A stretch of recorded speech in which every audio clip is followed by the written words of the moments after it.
Can everybody hear everyone clearly? Yeah, I can hear you guys. Yep. Is mine working okay? I've got my AirPods in. Yeah, it sounds fine. Okay. Apple do a good job at these things.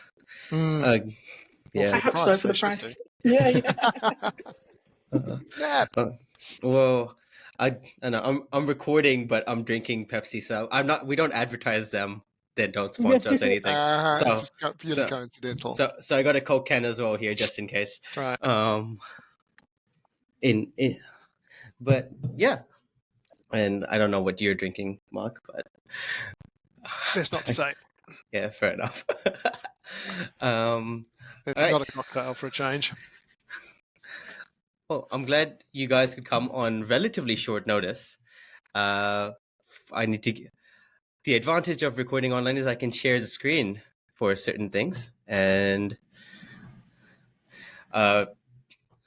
welcome everybody to the Smooth Brain Society. Our guests today are Professor Marc Wilson and Terise Broodryk. Marc was our very first guest on the actual show. Why is my screen not sharing? Oh, there we go. There it is. And the reason we asked him to come back on was because of this article. It's about a study which Marc and Terise are conducting. Well, Marc's lab is conducting with a few other members about. They're trying to take a survey, a snapshot of New Zealand. And this is not the first time Marc has done it. He spoke a little bit about this before on his first time round on the podcast. But hopefully now we can focus purely on these types of large scale surveys and what they aim to do. And Terise can talk about her specific work within this and what they're trying to achieve. One thing I need to ask, you had mentioned that you've done 4 surveys of this sort. Did you look like this when you did your first survey? Yeah, back when I was 12, I did the first survey. You're not the only person to have asked this question. I think that staff really need to update their stock photos. Awesome. But yeah, welcome back, Marc. Welcome, Terise. It's a pleasure. Thank you for having us. Awesome. So should we start off with what this is all about? Moon landing maggots and mental health survey. So you've already mentioned that I alluded to this the first time around. I feel like a veteran now. This is my second time on Smooth Brain podcast. So I've collaborated with the Star Times and other media a number of times in the past, and I can't remember exactly why I had the idea. So the first of these times was in 2008, and the Sunday Star Times national newspaper had engaged in a number of surveys up until that point, but they'd been solely for the purpose of the newspaper. And I saw one of these, and this is back when actually they had a physical survey in the newspaper. So you'd open up the survey, you'd tick the boxes, and then you would send it in. And I hate to think how expensive it must have been for them. But they got a couple of thousand people. And I thought, this is a fantastic way to get try and get people involved and to take these kinds of snapshots of how we think. So I sent the then editor an email which said, I appreciate you don't know who I am. I'm not a wingnut. I'm really interested in exploring whether or not you'd promote a survey for me. And that particular survey was based around what I call the spiritual lives of New Zealanders. So to what extent and what's the nature of our belief in religious, paranormal, spiritual, conspiratorial, luck, superstition, you name it. If it falls under that sort of broad, we don't necessarily have evidence for it kind of heading, then it was in there. And they got back to me and said, how much is it going to cost us? And I said, nothing. I'll do all the work. And that they replied almost immediately to say that was a great idea. And so the basic pitch is that they would promote the survey. I did this survey using SurveyMonkey, so it was an online survey. They promoted the link. And then as the data came in, I worked with their journalists to crunch the numbers and serialize the results back. And of course, we also used the data for publications in academic journals. I presented it at conferences as well. And that seemed to be a great kind of way to go. I got 6,000 people participated. I got a lot of email from people who were being very helpful with their suggestions. I also got quite a number of invitations to save my soul and to visit local churches, and a few accusations of either peddling conspiracy beliefs or trying to make conspiracy believers look weird. So it was a fantastic first outing. The second one happened in 2011 to coincide with the Rugby World Cup and the New Zealand election that year. In 2019, John Kerr, Samantha Stanley, and I ran another survey on public understanding of science. We've got about 9,000 people participated, and this year I've got to do something I've always wanted to do, which is to try and take a snapshot of people's well-being. So what is the mental health state of the nation, which is the sort of broad heading of the survey. And so the article that you've just pointed us to is the sort of flagship piece that introduces it to people. It gives people a sense of some of the questions that are going to be asked, as well as some of the history to this. So that's it in a nutshell. Nice. So then what is different between this survey and your previous ones? You said like the previous ones looked at conspiracy belief and like all those things under that blanket, but this one's looking at mental health as well. The 2011 one spoke about the Rugby World Cup. There's a Rugby World Cup this year as well. Yeah. Is it? Yeah. So this year is a confluence of things. So we've got, obviously I've got the mental health angle, but also we do ask questions about people's political attitudes. We also ask people a reduced set of questions about rugby. And we've also got a significant chunk of material in there around people's emotional experience. And part of the reason for that is that I think there's good reason to think that emotions and the way that we experience and the way we think we should deal with them are actually important for mental health. They're potentially relevant in the context of politics. This is becoming a relatively new area, but growing area of research. And I think I don't have any specific expectations around the Rugby World Cup, but for example, we're hoping to do a sort of pre-post element to this to see whether or not people who said, yeah, I think the All Blacks are going to win before the World Cup, how might you feel after the World Cup if we either do or do not win? So I think that that's in some ways the engine room of all of the things that are in this survey. So wait, does the survey then have questions which ask how you will feel if they don't win, or are you going to do another survey post? Well, that's the hope. I mean, what we always end one of these surveys by asking people, are you willing to be contacted for a future survey? Whilst pointing out that you don't have to do it, you're not obliged to. We're just asking for permission to invite you to do that. And so we can have a look and see what sort of things might change between now and then. And this is incredibly important and potentially powerful for people like me who do a lot of survey research, because it's very difficult for me to manipulate some of the things that I'm interested in, particularly, say, mental health.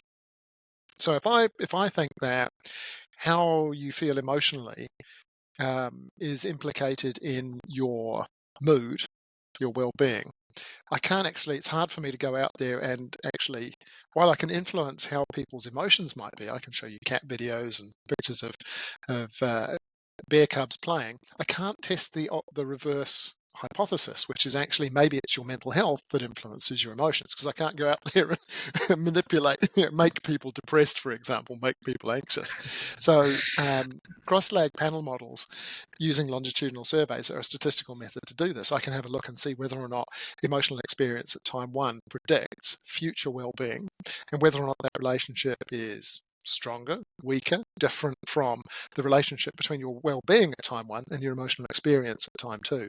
And in many cases, our research seems to show that many of the things we're interested in are kind of reciprocal. So if you're having trouble processing your emotions, or you're dealing with a lot of negative emotions, that impacts on your well-being, which then can potentially impact on the way that you manage your emotional experience. Nice. In that regard, you have not looked at mental health in any of your previous surveys, have you, of this kind? I've touched on it. I've on occasion had some brief measures of just sort of mood in the moment, but those have been intended for other types of purposes, and I've tended not to do very much with them. But this survey has much more mental health related content than I've ever had before. So it has a number of fairly standard measures of well-being, for example, the General Health Questionnaire, which has 12 items. That's a widely used survey around the world. It has some fairly well-established cutoffs that allow me to sort of draw, maybe not make diagnoses, but draw inferences about the extent to which people are experiencing clinically relevant distress. We also have questions that touch on other aspects of well-being that might include how you feel about eating, feel about your body, do you procrastinate, how perfectionistic are you, do you feel imposter syndrome, have you either been a victim or a perpetrator of bullying? And I'm very intrigued to see what comes out of this set of questions, because I've asked people about their experience of being ghosted and whether they've ghosted other people, which is not something I think that was part of our general parlance, maybe 10 years ago. And again, I've got other things in the survey that I think might be helpful in predicting those sorts of things.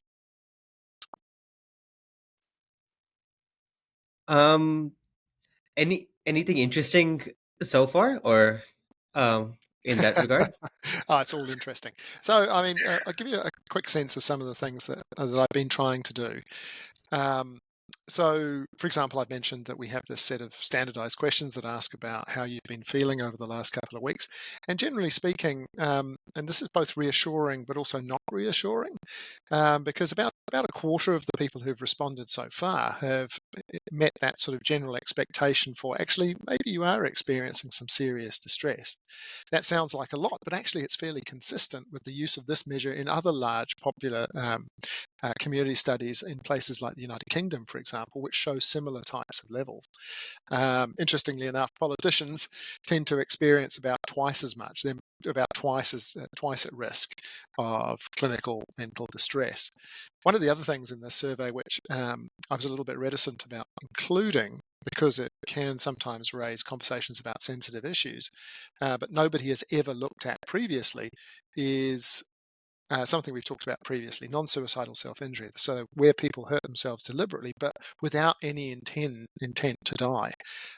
We have no good data on this in New Zealand. The closest that we have is survey-based data with university students, who in many ways are a great sample when we think about people who are going through life transitions, because most university students have recently transitioned from secondary school into the life that follows. But we don't know much about what happens to middle-aged people, about older adults. And again, this survey at the moment seems to be suggesting something like 25 to 30% of the people who participated who say, yeah, actually, I've done this at least once.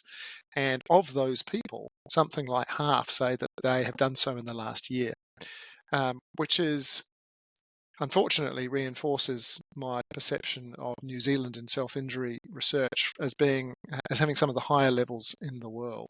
And this potentially reflects the kinds of stresses that people are feeling. I mean, if you just look at the news at the moment, there's a lot of talk about inflation. There's a lot of talk about the cost of housing. There's a lot of concern around the cost of living.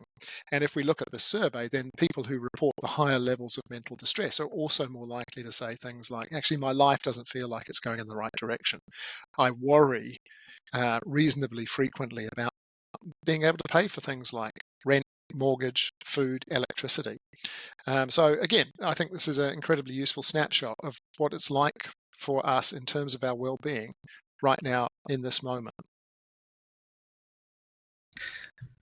I guess the other thing it has is you're taking a snapshot just post a pandemic, which is completely different from your previous surveys.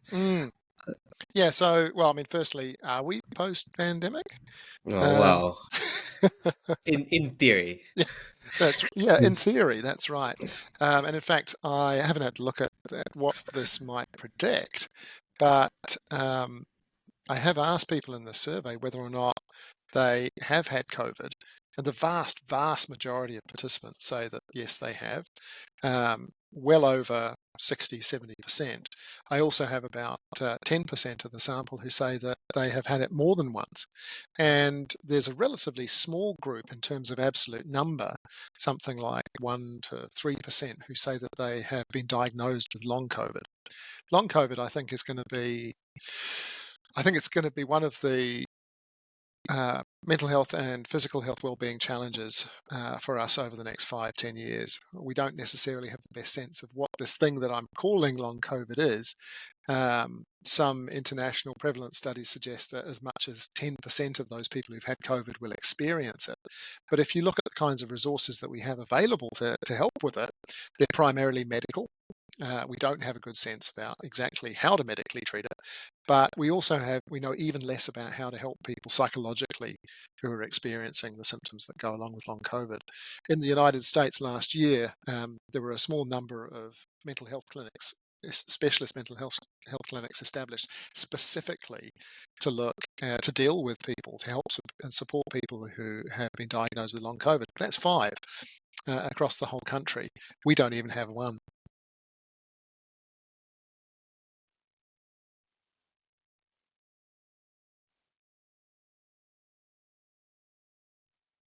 Do you know, is there a particular reason why we don't even have one? Is it just a political thing, or?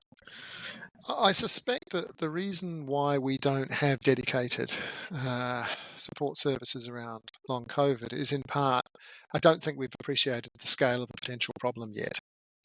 I think it's going to take a little while before the consequences trickle through. Even now, we're seeing a higher level of absenteeism from work in association with COVID, in part because people are doing exactly what we have asked of them. They are staying home if they are unwell. People with long COVID, however, may not just be staying home to help other people stay well, but actually because they can't do it. So I think there's the risk that it's going to impact on our productivity.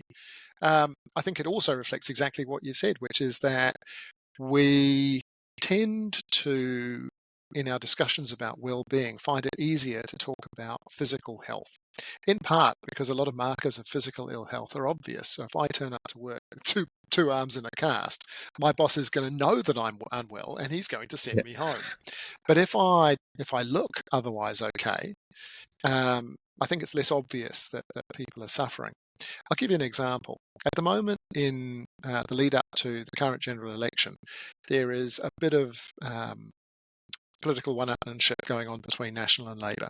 National has indicated it's going to support the development of a new medical school in the Waikato, and that will allow us to start training 300-something more students, more med students each year. Labor has matched that by saying that they'll increase the number of places at our existing medical schools. At a recent debate held by the New Zealand Psychological Society with mental health spokespeople of 4 of the major parties, it was generally recognised that we have a problem in terms of our psychologist workforce. So at the moment, their estimates suggest that we're something like 1,000 clinical psychologists short of what we need to handle and to support our current mental health need. At the same time, we produce something like 60 to 70 clinical psychologists a year. National Labor are talking about increasing the number of people who start training as doctors by 300. Every year, we graduate something like 5, 6, 7 times more doctors than we do clinical psychologists. And the challenge of meeting our need for doctors, we need 1,500 more doctors in the country right now, 1,000 more clinical psychologists. I think that I put my head in my hand sometimes, because actually I think that psychology and mental health, while everybody recognises the importance of it, is the poor cousin to the things that are traditionally considered to be well-being related, and oftentimes these things are more visually more obvious to us, to the people that we live with, and to the people who employ us. That was really long-winded. That sounded like a polemic. I apologise. That's all good. Because you mentioned politics, and I know Terise is doing her entire PhD on emotion regulation and politics. We can move on to the politics side of your survey, and can I ask what you're trying to achieve with it? What questions are in it? what's the kind of what are the kind of goals, especially because it is an election year. Sure. So again, I mean, one of the reasons why I like doing these things in election years is because it gives us a snapshot of what's going on in the moment. So the survey itself has a bunch of things that wouldn't be out of place in any political psychology or political science survey. So we have standard questions about who would you vote for with your party vote, your electorate vote, who's your preferred prime minister. I've also asked questions like, would you vote for Donald Trump or Joe Biden if you had to, which suggests that actually, generally speaking, Joe Biden would be a walk-in if we were only allowed to vote for him. We also have a lot of standard attitude-style questions, and amongst those, I have some standard toys that I've historically always used in my surveys. So measures of, for example, social dominance orientation, which is a measure of the relative extent to which people think that the world should be organised hierarchically.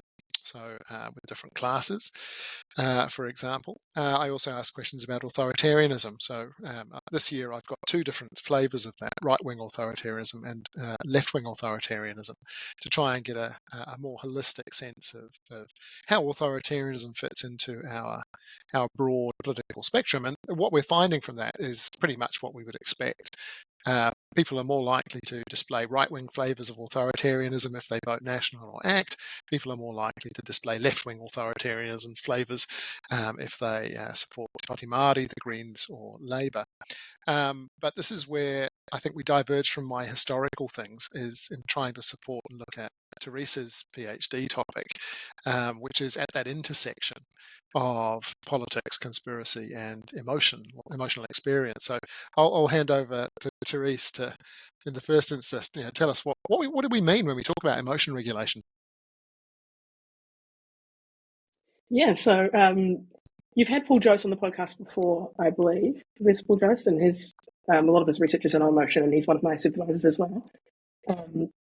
And so what we talk about when we are talking about emotion regulation is kind of how when we go about the world and we experience emotions, we aren't just subject to that emotion and that we just like feel it and are forced to feel it. But we have our own ability to shape how we experience that emotion and how we express that emotion. And so when we talk about emotion regulation, we're talking about people's goals in terms of what emotions they want to feel in the moment and what emotions they don't want to feel in the moment. So an example of that might be you find out that you've got a test grade back that you're really not happy with, and you're feeling quite sad about that. But you might be in a social situation where you don't want to express that sadness in the moment. So your goal in that situation is to decrease the sadness you're feeling and maybe increase some positive emotions that help with the social situation. So in that case, you're wanting to do something called upregulate your positive emotions and downregulate your negative emotions. You can also want to do the opposite. So if you're gearing up for a fight, for example, you might want to upregulate emotions like anger, which we might typically describe as negative, but it's advantageous in the moment, that kind of emotion. And you might want to decrease feelings of, or downregulate more positive feelings like calmness and relaxation. So in that sense, we're interested in what people's goals are in terms of what they want to do and then how they go about doing it. There's a whole bunch of strategies that we all use every day to go about those kind of goals that we have throughout our daily lives. Some examples being like distracting ourselves from the situation, or we might want to try and think about the bright side of things, try and reappraise the situation that we're in or that we're thinking about. And so when we're talking about emotion regulation, we're talking about what kind of goals people have for their emotions and then how they go about doing that and achieving that. So for my PhD, I'm wanting to look at that, but in the context of political emotions, the emotions that people have about politics, and more specifically, the emotions people have about politics if they tend to believe in conspiracy theories.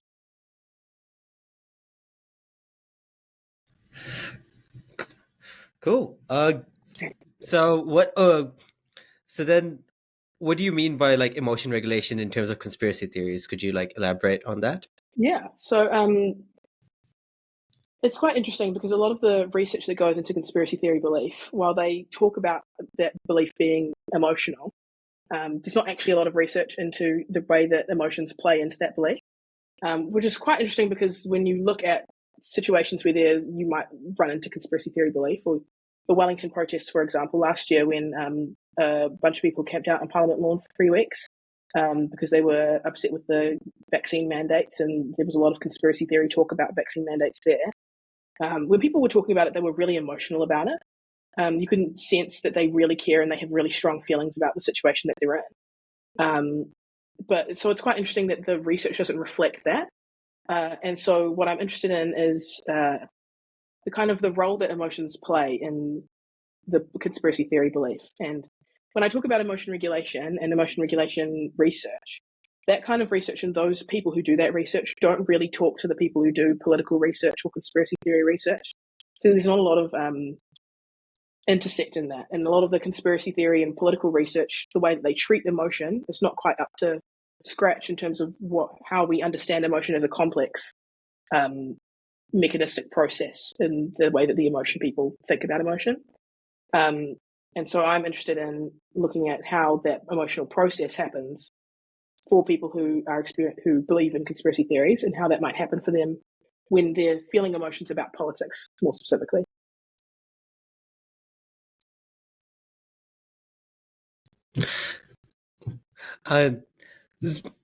So then what emotions do you associate with conspiracy belief? Like, why would someone why would someone fall into the conspiracy belief like rabbit hole per se?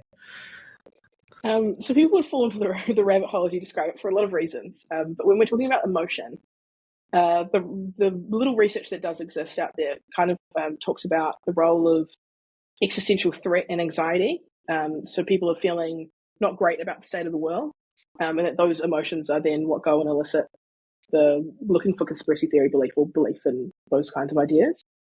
And a lot of the theory suggests that, but then the way in which that actually works in a process, and whether that happens before the belief or that's only happening during the belief or as a result of the belief, is not quite clear, which is also part of what I'm wanting to do here with the survey, is having a look at that process. So in that regard, what kind of questions have you asked in the survey? Yeah, so what we've looked at, we've put in two different measures of conspiracy belief, because there's a bit of debate about which is the best way to measure conspiracy theory belief. But in terms of the emotion questions, we've asked people whether they've thought about politics at all in the past wee while. And then the people who have tell us what they've been thinking about, and then we ask them, has this made you feel a certain way? Has this elicited your emotions? And if they say yes, then we ask them what emotions they're feeling, and then how they've gone about managing those emotions, what their goals are for those emotions and how they manage them, and then whether they felt that they were successful in being able to manage them. Have you had a look? Have you had a look at what the data's showing? I haven't been able to get Jamobi to work actually this afternoon. I only just got to work as we were starting to record, so I haven't been able to fully have a look exactly what's going on. But I've been able to look at the list of things that people have said that they're thinking about, which is a real range of things. It's quite interesting. A lot of it's election focused, as we are in the run up to an election right now. But some of it's like American based as well, which is also interesting, just thinking about the influence of American politics on New Zealanders as well. Well, I mean, you made an active decision not just to ask about New Zealand politics, right?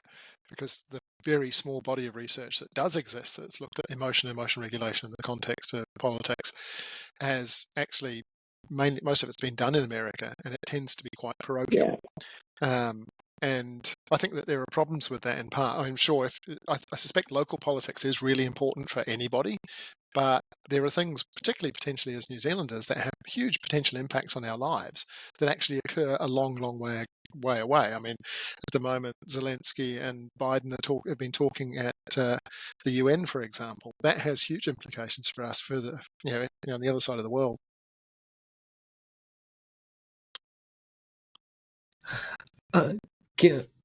Marc, you had mentioned in our last recording a little bit about why people believe conspiracy theories.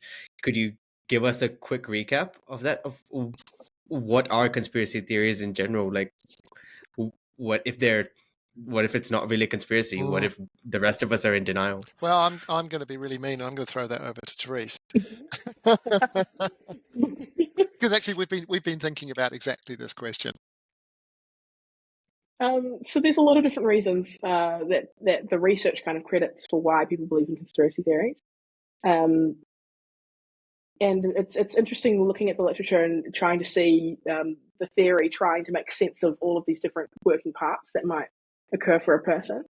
A lot of the time, the research kind of credits the sense of powerlessness and enemy and things that are about kind of a social isolation that might lead people to believe in conspiracy theories. There's also a mental health aspect, which is contentious within the literature, but looking at things like paranoia or schizotypy or so things of that nature and how they relate to conspiracy theory belief, it might prime someone to have these kinds of paranoid beliefs and paranoia in a sense. There's also a bunch of social elements as well to do with intergroup relations and wanting to protect your group and make sure that your group is seen as positively by you and by other people. And so a conspiracy theory might play into helping retain that positive self-image. And a bunch of cognitive elements as well. So things like heightened agency detection and threat perception and those kinds of cognitive elements, which might be part of the wider picture of looking for patterns and things within politics and for conspiracy beliefs to try and pick out patterns and come to this conclusion of this conspiracy theory. I'm sure Marc can add quite a few other things to that list as well. I think that's a good summary. I think one of the things that intrigues me about this area of research now, so research on conspiracy theories is relatively recent. I think most people would sort of date the first psychological study on conspiracy probably to the mid-90s. A publication by Ted Goertzel in Political Psychology, which laid some of the foundation for what we're talking about today. And part of the reason why it's a relatively new area of interest is because of the events post 9/11. That not only invited people to think a little bit more about large-scale conspiracy, but it also coincided with the rise in popularity of the internet, which meant that conspiracy theory could spread. It added a new disease vector for conspiracy theory, and it also importantly allowed a space for people who might have skepticism, who might be skeptical and think about whether or not the official stories are true, a place to actually virtually meet. And I think one of the important things that I'd usually make a distinction about at this point is between conspiracy belief and conspiracy theorists. Our research, including in this survey, suggests that actually many of us endorse at least one thing that could meet a kind of academic definition of conspiracy theory. But only something like 10% of us, I would usually say 5% of us, would actually endorse all of those. But the latest version of the data that I've looked at from the survey says that that's somewhere about 10% of us actually endorse pretty much all of them.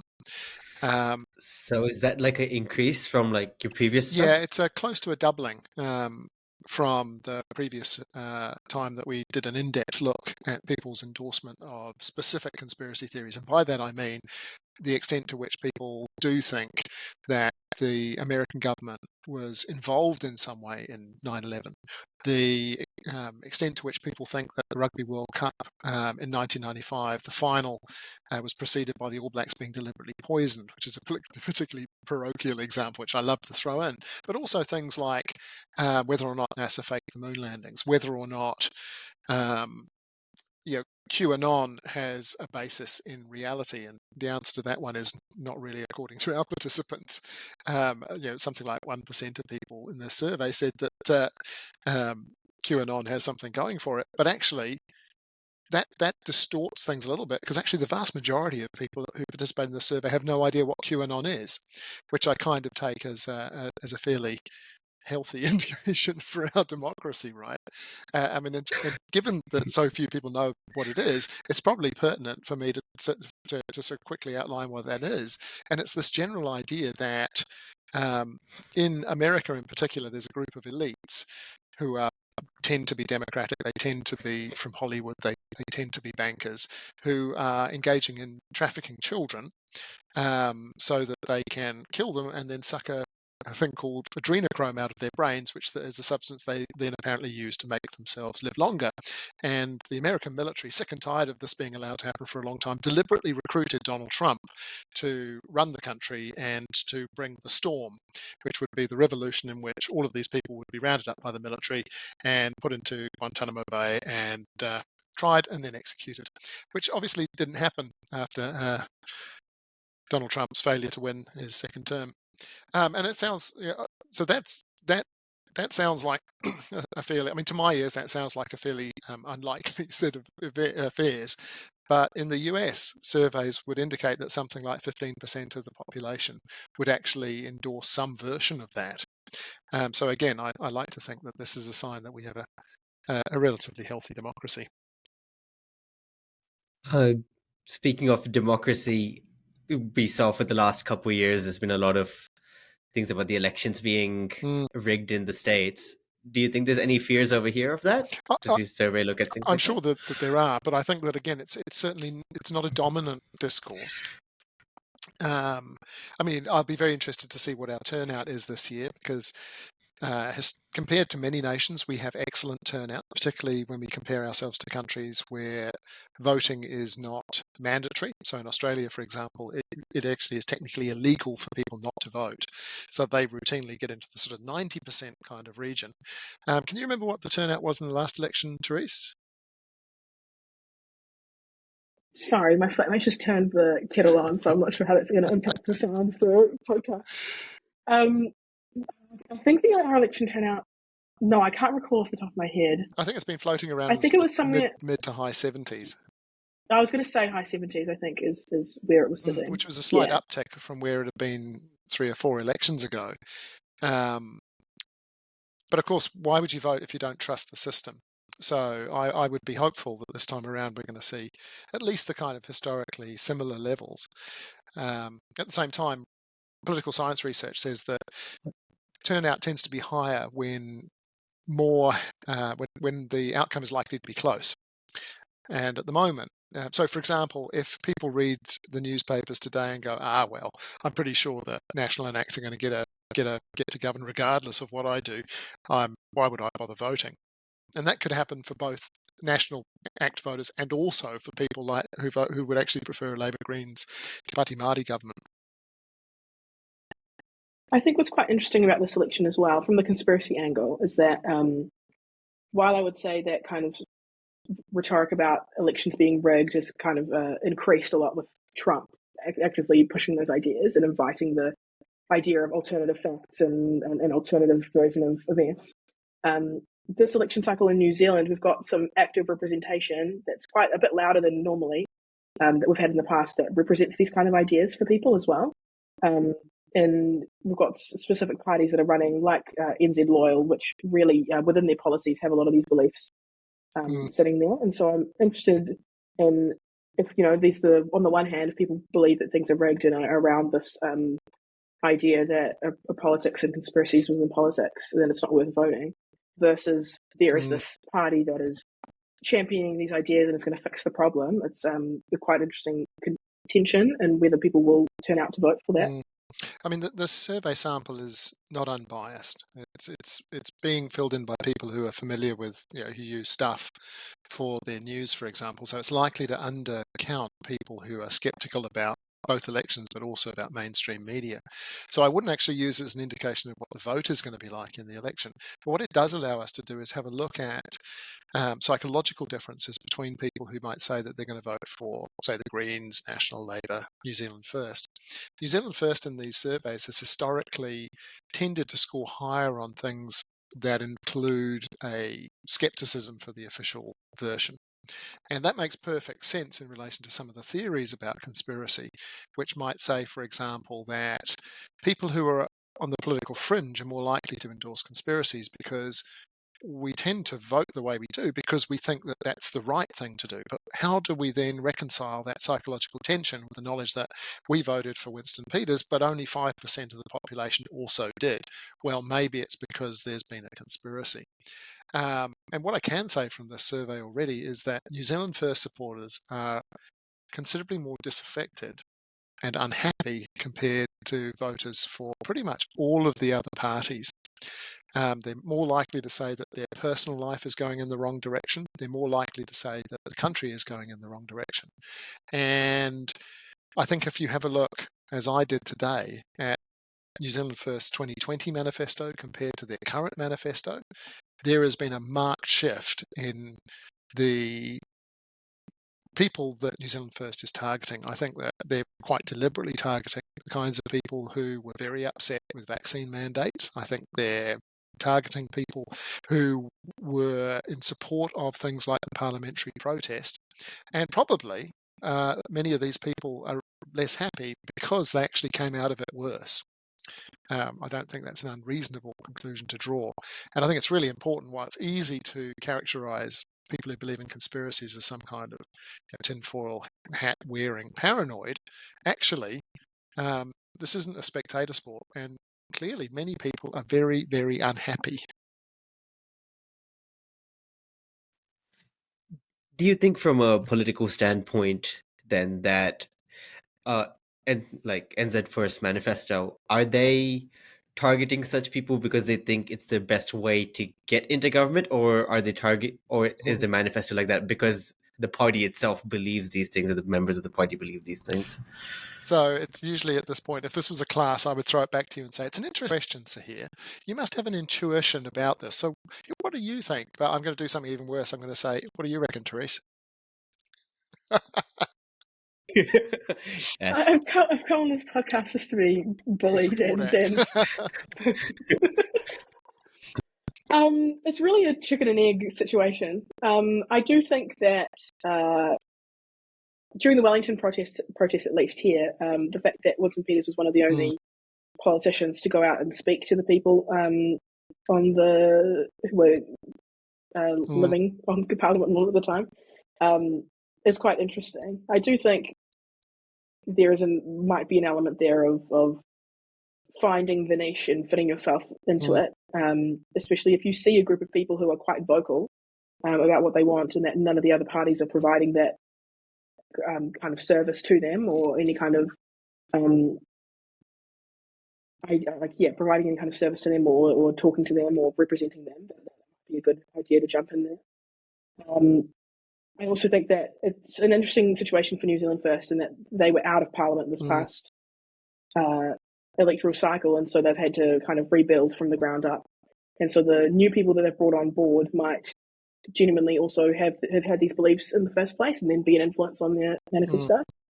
I don't think I can give a proper answer to that, if I could say here, but it's an interesting thing. Well, I mean, I think it's an important question to ask, and actually, I think I actually agree with you. I think that this is a deliberate rebrand, and as I say, if you go and have a look at the 2020 and the 2023 manifestos, they are markedly different. Firstly, in terms of the level of detail, there's much less detail this time. The policy platform for New Zealand First is very, very specific this time around, and I think that it is intended to directly market to probably 2 or 3 primary groups. Firstly, older New Zealanders, particularly disaffected older New Zealanders who feel they've been left behind. That's a traditional New Zealand First constituency. A second constituency is people living in the regions. There are a lot of policies that are very, very specifically intended to benefit the far north. And I think that there's also this. I think that the group that Terise and I have already talked about, which is people who have concerns about freedoms based on their experience during COVID, and I think it's entirely deliberate. And I also don't blame New Zealand First for doing it. They fell out of power in 2020. They didn't make it back into Parliament, so it kind of makes sense for them to go back and have a look at how they marketed themselves. That's fair. Well, it is playing politics. Well, I think but that's what it is. There's that famous phrase, the saying, "What a tangled web we weave when first we practice to deceive." But what people don't know is that what comes after it is, and once the practice is perfected, that's the time to get elected. Oh dear. So, coming back to the subject conspiracy, I think I'm very interested in this question about the extent to and the nature of the relationship with emotional experience. And coming back to the discussion that we've had about Paul Joseph's research, so Paul has a slightly different take about emotional experience to many emotion regulation specialists who focus on these kinds of stage theories of emotion regulation that say that from the moment that something happens in the environment, there are a variety of different points that we as emotional experiencers can intervene to change or to manage the way that we respond. Paul's particularly interested in what the emotional goals are. So when are we trying to actually seek out positive emotions? Are we trying to avoid negative ones? And that is probably how most people think about emotions. I mean, it manifestly makes sense that we want good things to happen and we want to avoid negative ones. But Paul has a measure that also asks about the extent to which people try to seek out negative emotions or to avoid positive ones. And what he finds is that fairly consistently, there's a relatively small group of people who don't try to maximize their positive emotions. Instead, they seem to be, to some extent, seeking out the negative rather than focusing and accentuating the positive. And the data in this survey is hinting that if we compare people who endorse most of these conspiracy theories with people who don't, then actually there's some support for Paul's idea that actually people who endorse more conspiracy theories are more likely to say, actually, I do seek out negative emotions, perhaps more than the average person. And they're also more likely to say that they seek to avoid positive emotions. This is a really interesting finding, and one that I think we need to dig into to try and conceptualize. What does this mean for our theories about conspiracy theory and the way the world works? And one possibility is we know about state-dependent learning and state-dependent cognition that says that when we're feeling bad, we tend to find it easier to bring to mind negative experiences, negative memories. So maybe it's something about the position from which people who tend to believe conspiracies come from in the first place that makes them more sensitive to negative emotions and less likely to seek out positive. Does this like link into how we generally conceptualize or talk about pessimism colloquially, or is this a bit different to that? Because we know how we make fun of some people being like, oh, you look at the glass as half empty even when it's full, kind of. Does this kind of come under the same thing, or is it slightly different? So I have an angle on that. Terise, have you looked at, does pessimism come up in the context of your research? No, not often.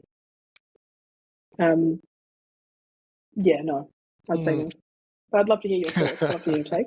Well, what I would say is that I'm going to come at this from a slightly weird angle. So in these surveys, I routinely ask people about happiness, and the research that's developed around the subjective experience of happiness over the last 15, 20 years says that if we think of the variation in how much happiness we have as a kind of lemon meringue pie, then about 10% of that lemon meringue pie, or how happy we are, is explained by what's happening to us here in the moment. So if I win lotto, I'm going to be briefly really happy. But research also shows that about a year afterwards, I'm going to return to whatever my baseline level of happiness was. Another 40-odd% of it appears to be genetic. So if your parents were miserable buggers, then I'm sorry, there's a statistically higher chance that your baseline setting of happiness is going to be lower than other people's. What's the other 50%? Well, it's to do with exactly what Terise is talking about. It's how we see the world, how we actively engage with it and choose to see it. So do we actually try to accentuate the positive? I think the same thing applies to pessimism, which is to say there is a trait and a state level component. So all of us will have, we know miserable pessimists, for example, who probably talk about themselves as realists, not pessimists, have a lower, higher pessimism setting than most of us, but then on any particular day, there's a bit of variance that's associated with what's going on around you. And because of this, what we know about state-dependent mood and its effects, I think it makes perfect sense that I bet you pessimistic people are more likely to attend to things. Firstly, people tend to attend to the things selectively that bear out their view of the world anyway. So if you're pessimistic, you're probably going to pay more attention to the signs that say actually the world is going in the wrong direction, rather than focus on the more positive types of things. I'm just pulling up my data to see what we can say about happiness based on politics. Yeah, I was going to ask any other. Well, we linked New Zealand first a lot. What about the other party voters? What kind of trends have you found? And what kind of trends have you seen previously as well while you look up your current data? Well, one of the things that I'm kind of interested in the context of this survey is, so we haven't talked about the rugby stuff, for example. So going into the last, the 2011 survey and the 2011 election and Rugby World Cup, most New Zealanders were really optimistic about the outcome of the Rugby World Cup. So 70 odd, the average estimate of what the chances of the All Blacks of winning was about 70%.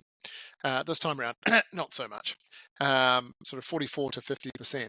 At the same time, much to my, I would love it if the survey had opened a week earlier. We happened to open it immediately on the same day as the first All Black game, and of course they lost to France.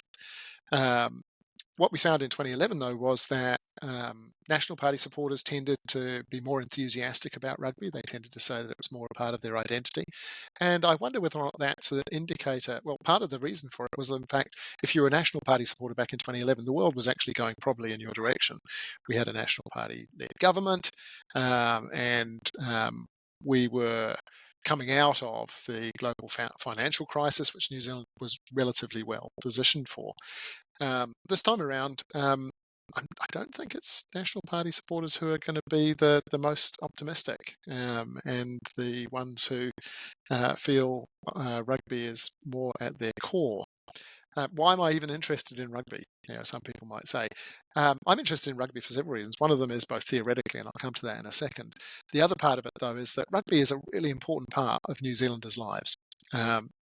Anyone who has walked through a city as an All Black game is about to start, will watch it come to a standstill. It is in many ways our our state religion.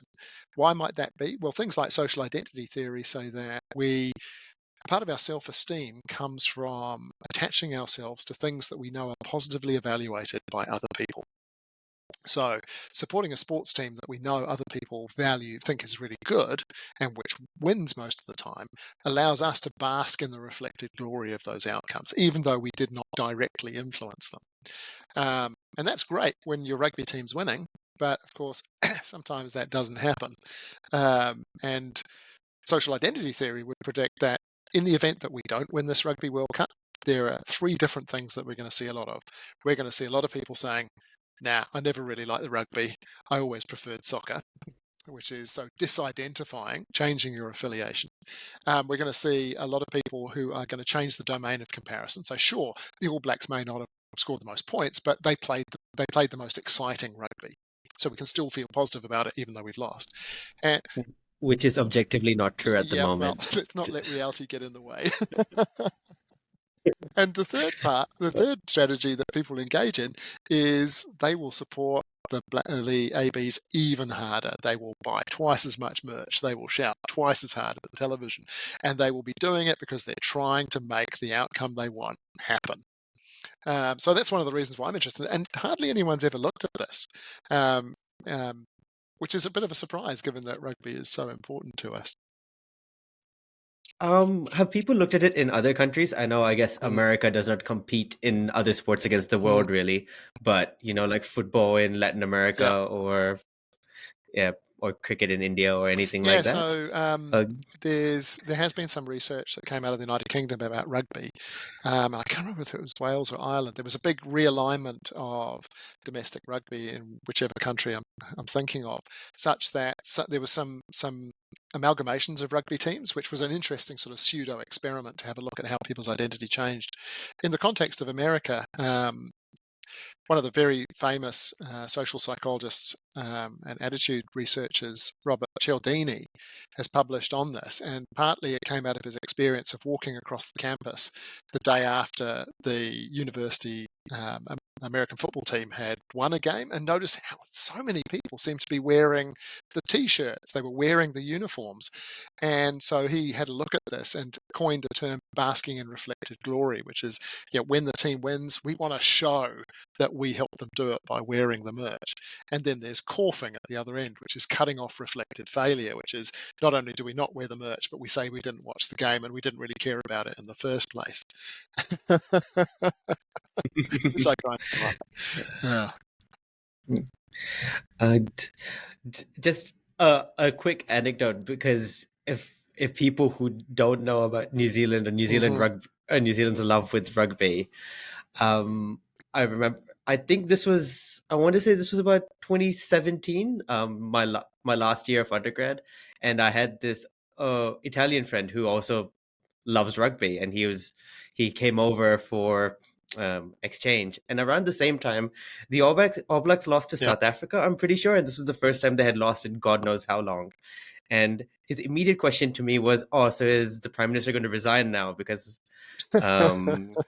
this, and I was like, probably. I don't know. I'm not used to well, this. you're a big cricket fan, right? Yeah, I am.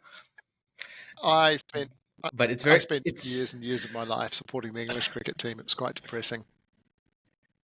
Don't worry, supporting the New Zealand cricket team is very depressing as well. I've spent a lot of my life losing. Therefore, I don't understand why. I don't really get the affinity of national pride with it, because you lose so often that associating it to politics and things doesn't really. Well, I think the other reason why it's potentially interesting to be looking at things like the confluence of rugby and politics is because we hear anecdotally every election and every World Cup, and in fact even outside of World Cup seasons, that there are increases in things like aggressive crime and domestic abuse that result if the All Blacks lose. It's actually very difficult to find objective data to support this, certainly here in New Zealand.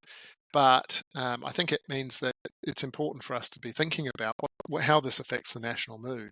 And I think one of the things that's happening at the moment is part of this, the sample's general pessimism about the All Blacks' chances may be a reflection of the fact that they haven't had a great couple of years by All Black standards, but also because it's part of that general feeling that our lives are not going quite right.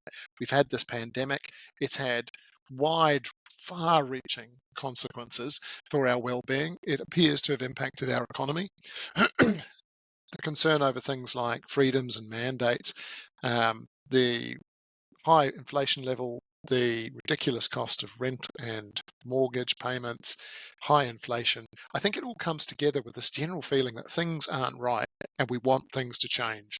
That's an incredibly awkward position for an incumbent government to be in, because it's incredibly difficult for them to push back at the kind of momentum that idea has and say, not unreasonably, actually, you know what?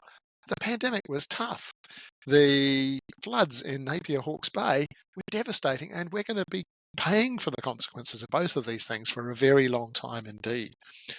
So I'm glad I'm not a politician right now. Yeah. What was I going to say? I blanked. I was going to ask then, is there any difference in hope or optimism between party voters from what you've seen, or nah? Is there a general sense of despair in the country? I think that parties of the right, so people who might traditionally vote for ACT and National, are probably feeling reasonably good at the moment, because the polls will be indicating that they're going to get something closer to what they want than perhaps they've had for the last few years. I think that there is an ideological, historically in New Zealand, there's an ideological kind of pessimism gap. I think that traditionally the parties of the left may have been more worried about the future than parties of the right. But again, this is something we haven't had a good look at. And even though I would always have a measure of optimism in my surveys if I was looking at adolescent mental health and well-being, optimism didn't make it into the survey. I just didn't have the luxury of the space. But now I'm really regretting it.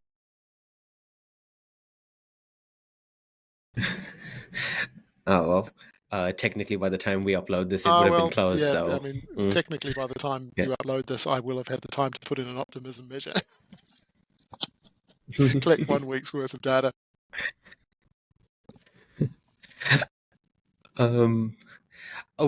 What about are there any things which we haven't touched, which you've looked in detail, which you've looked at in the survey, or which you're trying to look at? No, I think that's probably, I mean, we've got a bunch of expectations and things we can do with it. So, for example, now that we have data on people's self-injury status, for example, we can have a look and see what predicts it. Are the things that are the risk factors that are associated with adult self-injury the same risk factors that are associated with youth self-injury? We've also included in the survey a number of sort of throwaway questions, which are helpful for maybe using to just sort of publicize it a little bit. So the first week we asked about Marmite or Vegemite, for example. What's your preference there, Sahir? I actually think they both taste very much the same. You sit with a group. I really cannot tell. I don't know where that lands.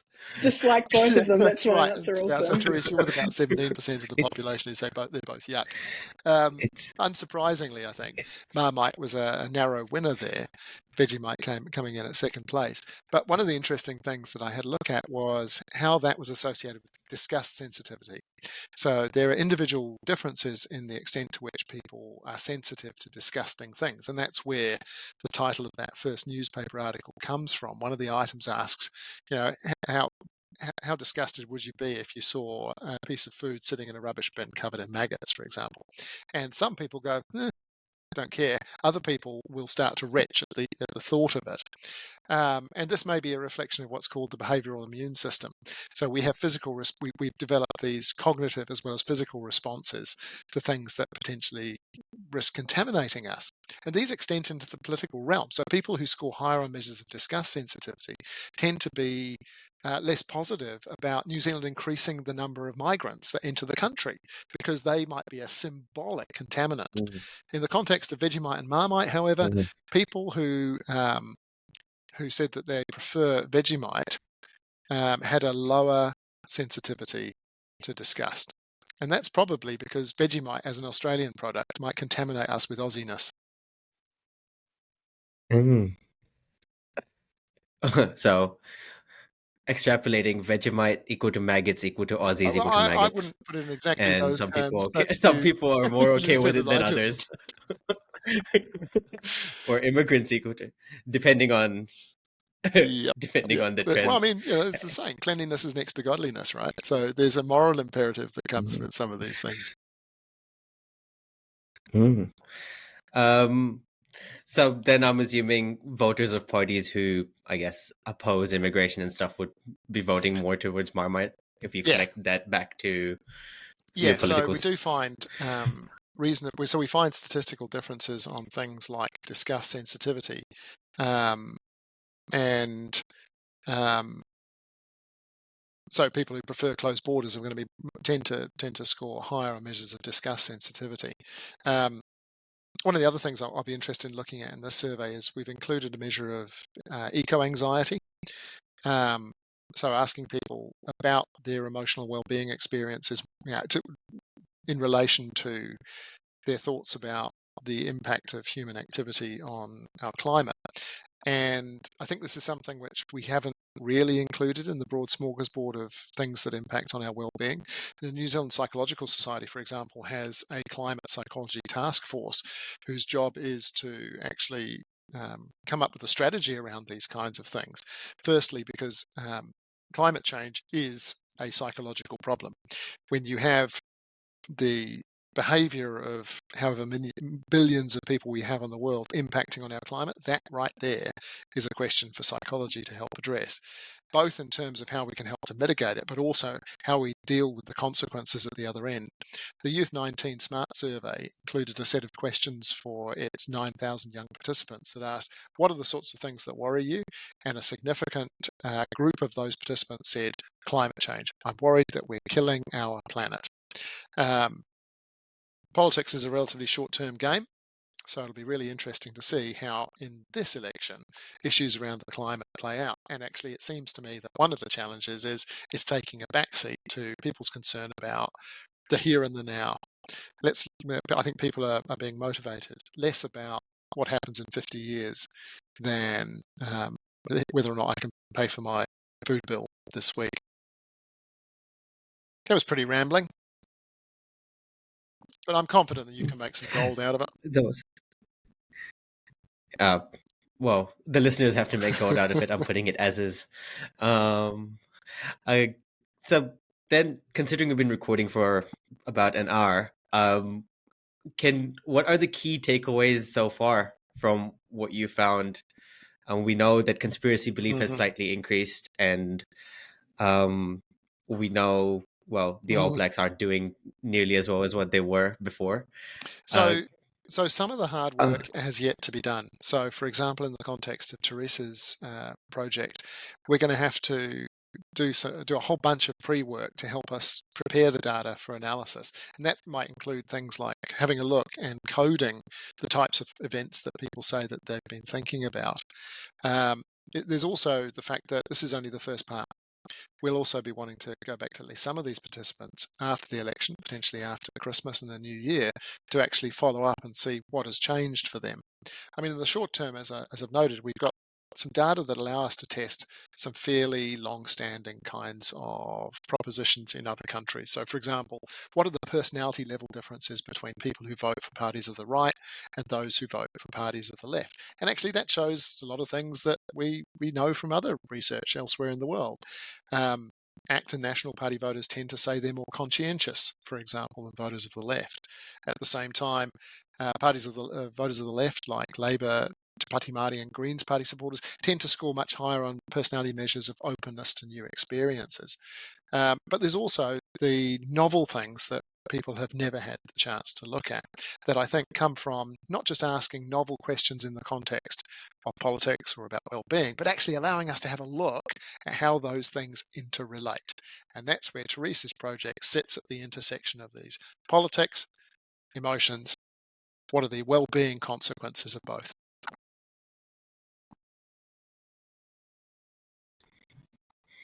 That's exciting. I can't wait to get Terise back once she Terise publishes her work. She's really excited about the prospect of coming back to talk about it once she's published her work as well. One step at a time.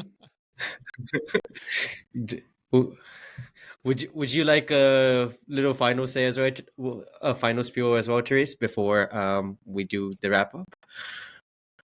I think Marc's covered a lot of it. I'm really excited, obviously, to get more data for my PhD, first and foremost, but also to take a look at some of these questions. And I think I'm really excited to be able to have a sample that we have, and a community-based sample, where a lot of research that we tend to do around the university tends to be quite university-based. So having a community-based sample like this and giving people the opportunity to participate is really exciting, I think, from a research perspective and also just from a personal perspective, being able to see that. I think one of the things that's always surprised me about these surveys is that my family, who claim to love me, would not fill in one of these surveys. They take a while. They take 40, 45 minutes, and yet thousands of New Zealanders are willing to give up their mornings as they sit in bed drinking their cup of tea, filling them in. And I think it reminds me of the kind of privileged position that we have as psychological researchers. Many of the things that we focus on are not just spectator sports. They're not just theoretical. They hold a mirror to people's lives. Also, we should end that part there. The last thing which I wanted to do, Marc's done it before, but now this has been a year this is my own repeat survey, I guess. We'll go through the same set of questions which I had asked you a year ago, and Terise as well. Teresa's answers are probably more interesting because they're novel, and we can see. And Marc, if you wanted to change anything God, from I back can't even then, remember. feel free. All right, ready, Terise and Marc? Yeah. So I guess I'll ask, and then whoever wants to go first can We go should take first and turns. second. You start. You start, Terise. Yep. All right. All right. Summer or winter?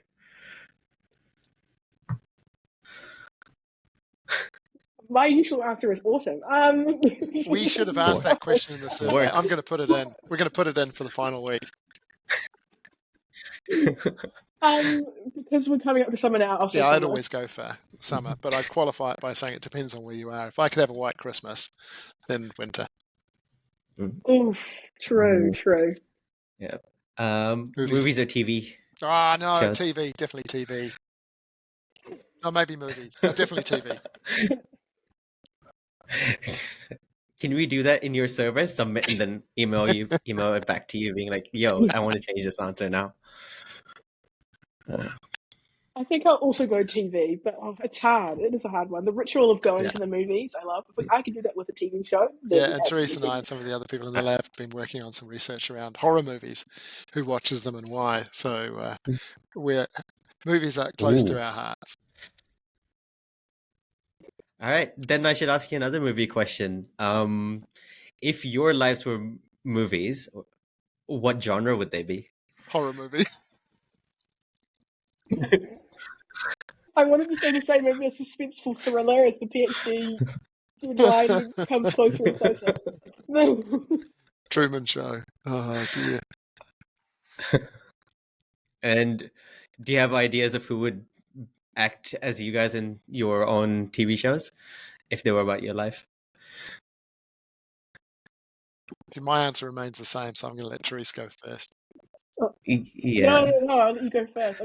I'm thinking of the actor, but I need to look up their name. So you go. So my answer, as I'm sure it was the first time round, is Bruce Campbell, who was the star of Evil Dead's 1, 2, and 3, but not Evil Dead Rise, even though he does appear in the movie. He actually provides a voiceover.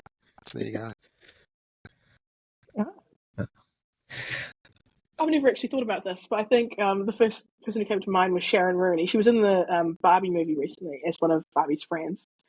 She also starred in a British TV show that is very close to my heart called My Mad Fat Diary that came out like 10 years ago. I think the more interesting psychological question is, Terise, is why? Do you identify with this person, or is it because of... Yeah, I like her work a lot.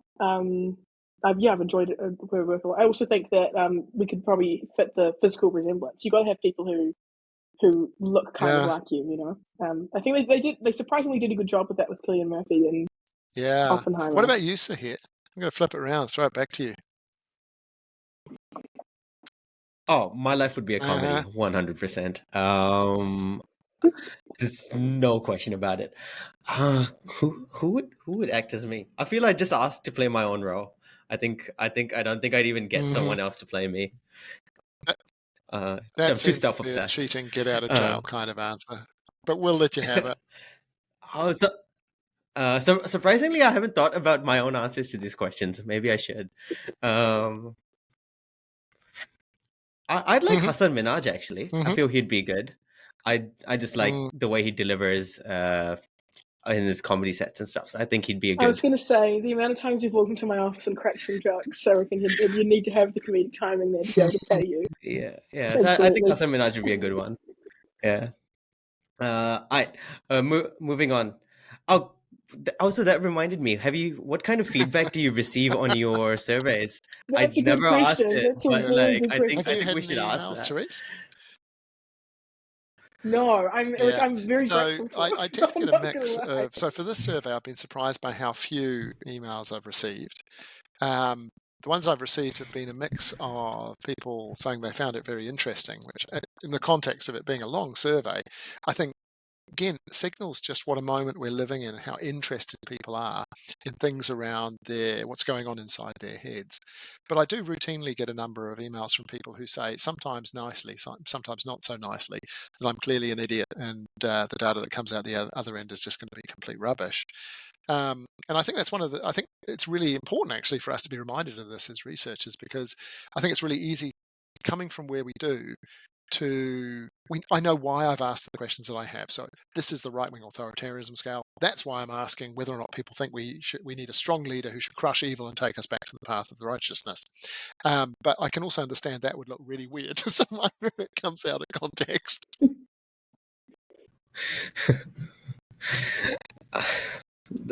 That's good. My only feedback was because I barged into Teresa's office and said, I was like, I never had COVID. Why did I get the option to pick that when I did it?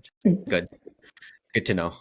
I did. My flatmate did the survey for me. I know you said that your family don't do the survey for you, Mark. I feel like the people around me, it's still early days for me, so they still have they're not jaded energy yet. to Well, the funny thing was, in the political science class on Tuesday, I was wondering, why is everyone on their laptops while I'm giving a lecture? It turns out they're doing the survey. I was just going to say, my flatmate did the survey, and when he saw that your email and the phone number for your office was listed, he was like, "Wow, that's very bold. That's very courageous of you. Your contact information there," because he thought that the amount of people who were going to contact you would be quite a lot, and they might be quite intense. As I say, it's actually been more temperate than previous surveys, which I'm really grateful. Well, what's like the most aggressive feedback you've received? Whenever I talk publicly about the psychology around climate change, I tend to get some fairly intemperate stuff there. And it tends to revolve around the kind of trope of university academics are part of the hoax that's designed to get them more money, which would be fantastic if it was true. I was about to say, we're not paid enough to be part of the hoax. Yeah. However, if anyone's willing to pay me,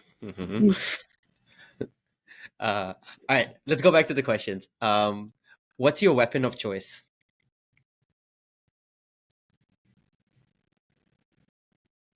Say surveys. Say surveys. Surveys, Sahir. Why would we say anything else? The weapon of knowledge. The pen. It is mightier than the sword.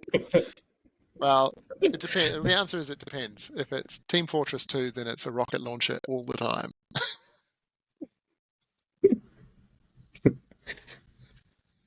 It's Spider-Man than a wind bomb for me. And does Fall Guys have weapons? No, it doesn't, does it? Not quite. All right. Cats or dogs? Dogs. Historically cats, but now dogs. I love cats, but I wouldn't get another cat because I do worry about their impact on the local wildlife, and I live close enough to Zealandia that I wake up to the sounds of birds being chased by the local feral cat population. Which superpower would you like to have? Teleportation would be fantastic for getting out of bed late. But that's. But if I really something to do with, I don't know, the ability to manipulate the matter of the universe, because then you get time travel as well as a whole bunch of cool stuff. Well, with teleportation, should I ask then, in your version of teleportation, I'm guessing it's you popping up in a different place, but in reality, is it the same you popping up, or is it a different you because you're breaking your molecules down and having neurons pop up in a different place? Oh, now we're getting into philosophical territory. Maybe I'm just moving the universe around me. Maybe. Mine would definitely be teleportation in order to not have to pay for it to fly anywhere when I want to travel. That cuts down the cost a lot. But then also time travel. But I don't know if you've seen the movie About Time. Very good movie, and the main character's got the ability to travel back in time in a very specific way. And I think if I had time travel, that would be the way I would want it. Yeah. I think. Yeah, I mean, Sahir knows that I've actually asked people this question in research surveys, and time travel comes up a lot, teleportation comes up a lot. Men are more likely to ask for invisibility, though, which I find deeply, deeply worrying. Disturbing. Yeah. Is it mostly young boys who ask for that, or Well, unfortunately, yeah, I've only ever teenage asked boys? sort of university age and above samples, but I'm about to put this into the survey for Sunday.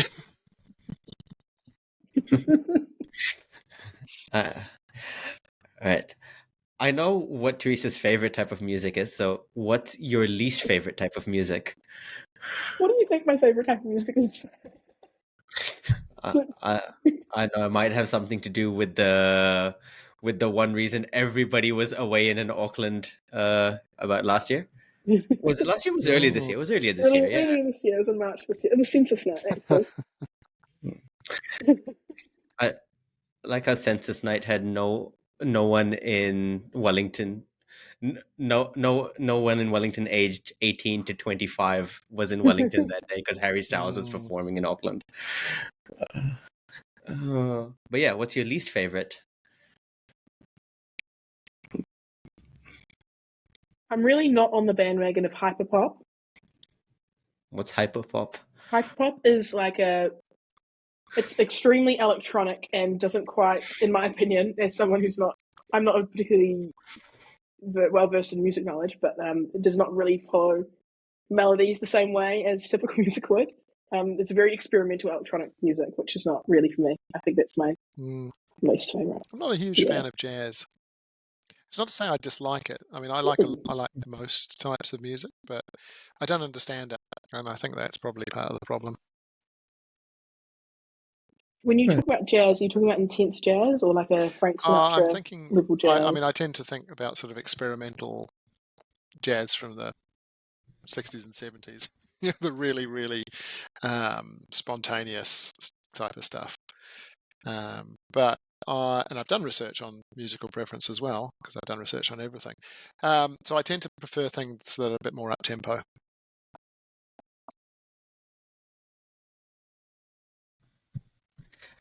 If you could be any animal, what would it be? Ooh. My dog lives a really good life, I've got to say. Something where you get looked after. That'd be fantastic.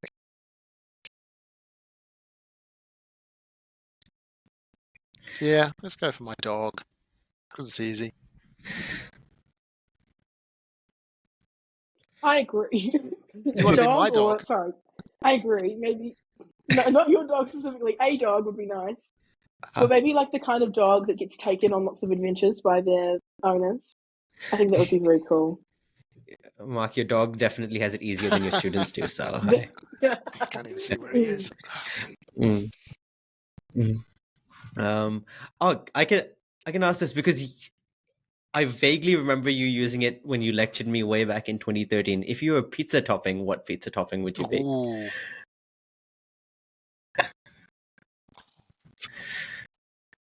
I really like seafood pizzas, but I don't think I'd want to be one because I think they're quite polarizing. So it depends on the function of me being a pizza topping. You want to appeal to lots of people. So I think something fairly standard. Good old pepperoni, bit of mozzarella. I was going to say pineapple purely to be polarizing. That's And what does this say about your personality? Okay, this is going into the survey. That last week of survey is going to have so many more questions. I'll cycle some out to make room. I kind of remember you're being exactly what people email us about. Is that you're sitting here trying to figure me out, trying to psychotherapize me with my answers to trivia questions. Well, Freud said sometimes a pipe is just a pipe. But then he went on to say, but a joke is never just a joke.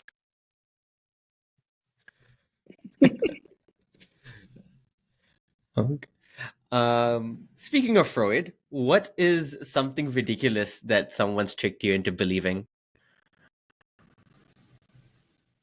Or doing, for that matter. Tricked into believing or doing. Don't say a PhD. That would be hurtful.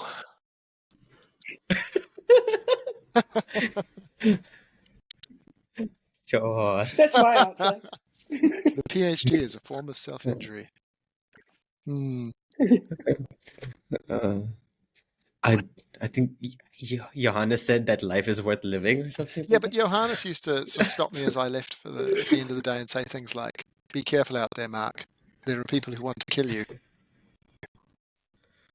So on the subject of pessimism and optimism, I think our Bavarian friend scores high on pessimism. That's true. What Yes, a great indeed. human. I miss him greatly. If you could live anywhere in the world, where would The it be? Greece island of Milos. Yeah, the Greek island of Milos. Stopped off there on the way to a conference last year. It was fantastic. That's a big change in your answer, because before that you had said Zimbabwe. Yeah, place you grow up. I remember. But I hadn't been to Milos at that point.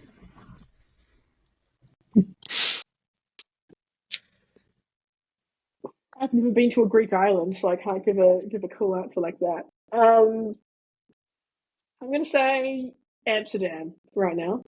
I love a walkable, cyclable city. Cool. And when's their Taylor Swift concert? Straight after the London one, I'm pretty sure.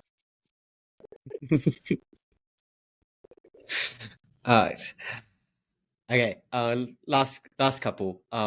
What is your version of there's two types of people in this world? I prefer the joke. There are three types of people. There are those who can count and those who can. Sorry, Terise. Honestly, Terise, I asked this question just to set that up. You don't actually need to answer it. It was purely for your reaction. There are voters of the right and the voters of the left. I don't think there are voters of the middle. Interesting. People that I talk to, I think are one way or the other, but are very much in the middle. Well, on average, New Zealanders are centre-left. And research shows that cognitive integrative complexity peaks just left of centre. So the British politician Anya and Bevan once said, people who stand in the middle of the road get run over, as an answer to the question about why there aren't more middle of the road politicians. On that note, the last thing is, if you could give us one piece of advice to leave with, what would it be? Sure. You go first, Marc. Start preparing early for Christmas. That'll definitely reduce the amount of stress. Smart. Very smart. Teresa's Very smart. Where the heck did that come from? And the answer is, I've been answering Jerlin's questions about the psychology of Christmas today. To take it back all these questions, advice to give. Sure. Always pick the PhD. Think long and hard before starting. Yeah, think long and hard before starting the PhD. Awesome. Oh, thanks, guys. Thanks, everyone, for listening. Two great pieces of advice there. Let's live by. And yeah, thanks for listening. Until next time, Cool. Everyone take Thanks, care. Bye. When you stop there. So for someone who does surveys which you can only answer once, Terise is asked to come back and change her advice answer. You to out me like that. It's funnier this way. I'm just going to change my answer since Sahir brought up my love for Harry Styles earlier. To give a piece of advice would be to quote the great Harry Styles and say treat people with kindness. Ooh. Pretty good. But seeing as Terise has had the chance to change her piece of advice, my piece of advice is always to go with your first piece of advice. Life is too short to rethink what advice you're going to give. Awesome. Thanks, guys. Thanks, Sahir.